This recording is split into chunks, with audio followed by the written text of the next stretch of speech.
Hey guys, Jeremy here with the Arkansas Planet Aquarium Club. I'm showing you a 20-gallon tall aquarium. This is an older one. I'm guessing it's probably, I don't know, maybe made in the 80s or so, just as a guess.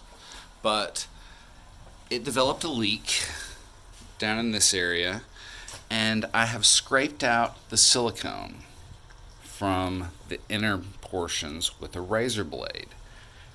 After that, I threw away the scraps of silicone. But the reason that you have to get it all out with a blade like this is because even little bits of the old silicone will prevent the new silicone from sticking. And you're probably not going to get a good view of this, but there's just a little bit here on the edge of the blade.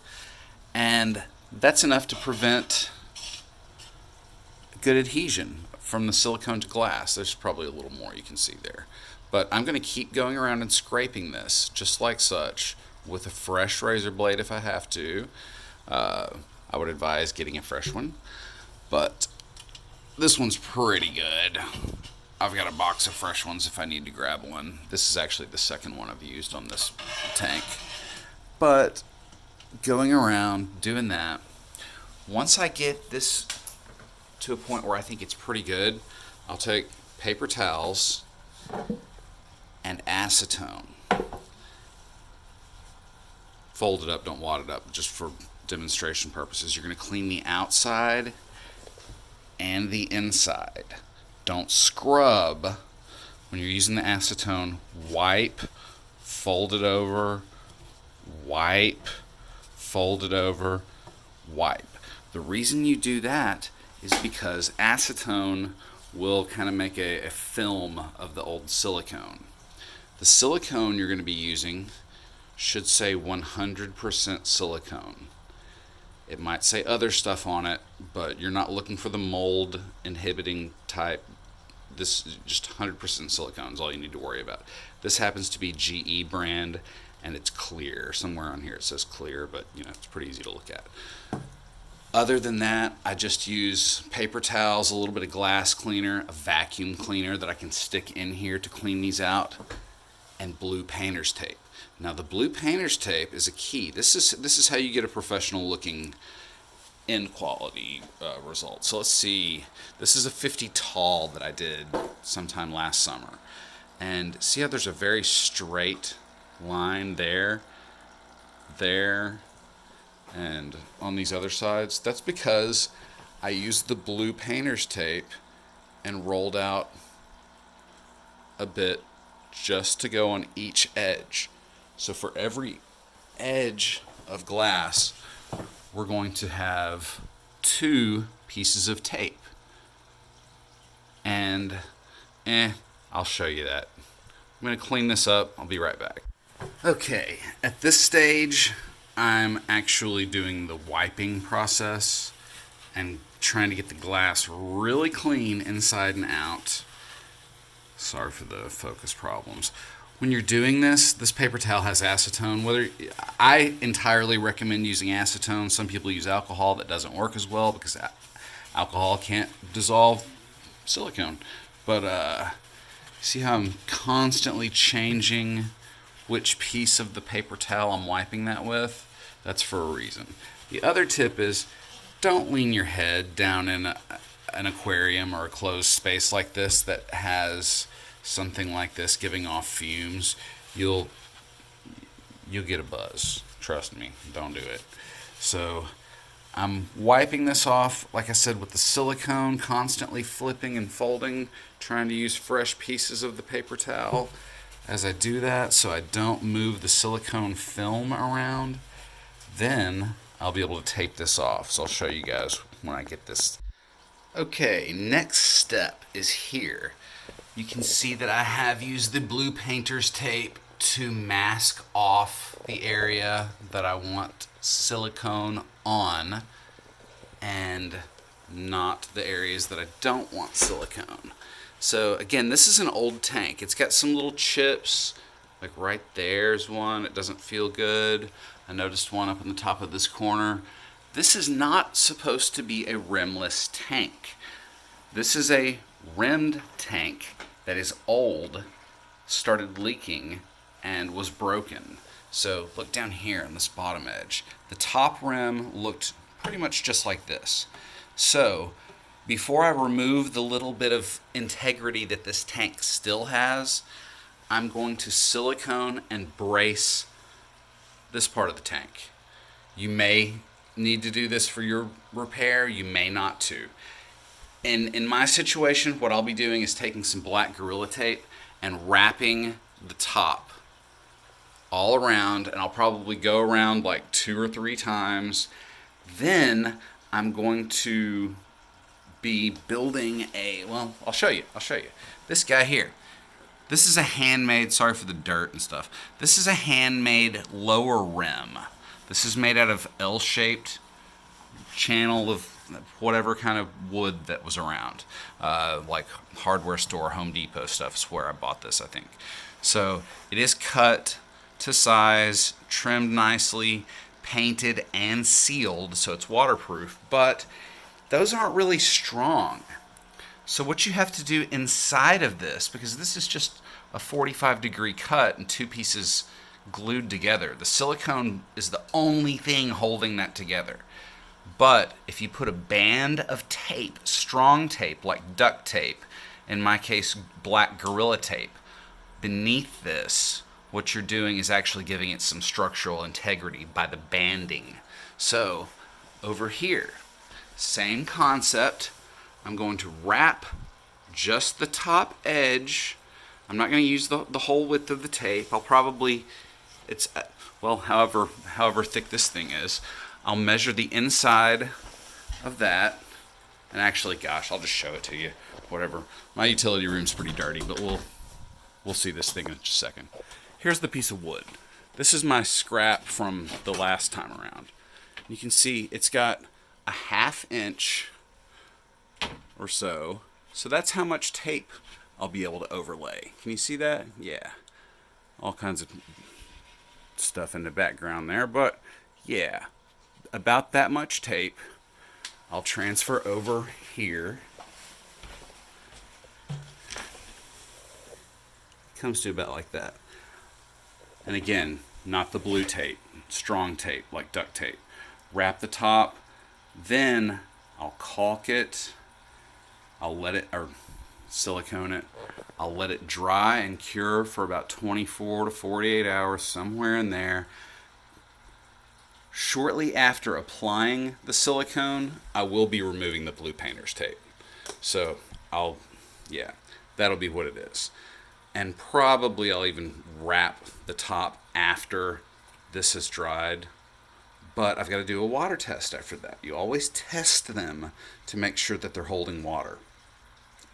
24 to 48 hours after peeling this, walking away, and letting it cure and dry, we're going to fill it with water and make sure it holds water.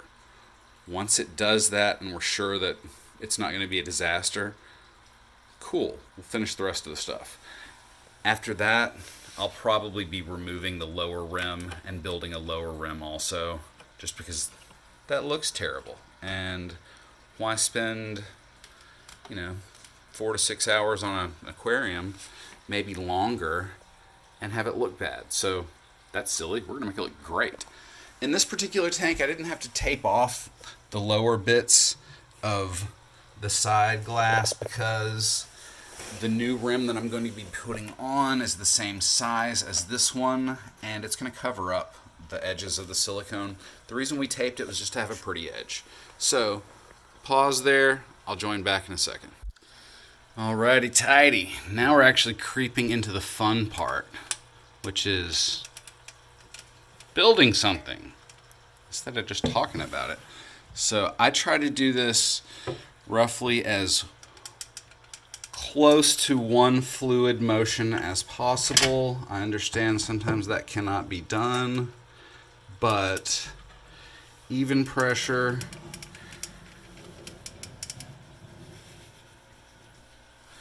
Don't go too fast. Fast won't help you. Smooth and steady is what wins races.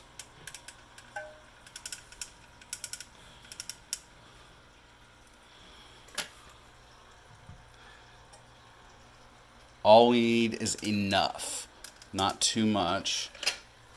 And I don't have any nitrile gloves right now, so I'll be wiping this with my finger. I wouldn't entirely recommend that because it's kind of hard to get off, but now let's get down here and get a look at this and what I'm going to be doing. Finger.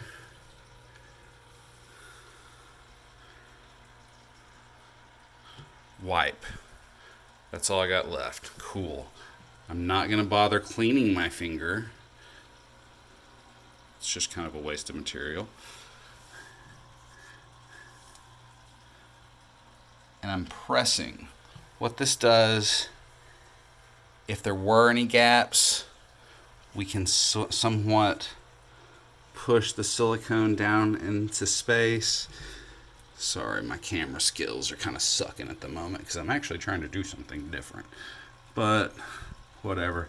Didn't have another cameraman, camera person, camera operator at the time. And I think we need a little more silicone down in this area. I don't think I hit that corner very well. So, grab the tool, apply a little mores, look for anywhere else that may have a gap. The thing is, silicone doesn't stick to silicone unless it's wet and curing. So once this stuff cures, more silicone is not going to stick to it. Super glue is not going to stick to it. Silicone is very slippery and unsticky. So we want all of this applied and drying at once. Bing bow. That stuff's been done. I'm probably 15 minutes into this stuff since I started shooting the video, and we're already ready to peel the tape. So I'm going to peel one corner just to give you a visual on what this looks like if you use this method, which is like pretty decent looking. What you think's? Sorry for the ugly piece of sheetrock behind this stuff, but that's what we end up with. So give me just a moment to use two hands, peel the rest of this, and we'll get started back. Alright, got the tape peeled, and we can give it a view ski. So let's see, what does it look like? Looks like an aquarium with a super straight, not janky looking seal. But it does have some super janky looking glass joints. So I'm also going to be doing that on the outside, just on the edge where they meet, not like all around the corners, just a small bit on the outside for stability. And that's not like the water seal, it's just to keep things from wiggling around. Then I will do a top rim and a lower rim. So stay tuned, give me a like or subscribe, and probably one of the next videos you'll see over the next I don't know, it might take me a week or two to actually get this filled so it's viewable. But that's how you rebuild and reseal a glass aquarium. Anyone can do it. The tools it took me were, let's see, a razor blade, some acetone, some blue painter's tape, a caulk gun with 100% silicone, paper towels, glass cleaner, and a vacuum. And from that, I spent a few hours on it, just getting it really clean, scraped, and prepped, and then about 15 minutes on the actual sealing. And I did that with a camera in my hand most of the time. So at this point, it's just time to walk away for a day or two. I'll come back before I fill it with water. I'm going to brace this, as I said, with tape by wrapping it with a structural tape on the top before I make a decorative wooden rim that's not strong like the plastic one that it came with. But, you know, whatever. That's what I'm going to have, and I'm going to try to make it look nice. Thanks.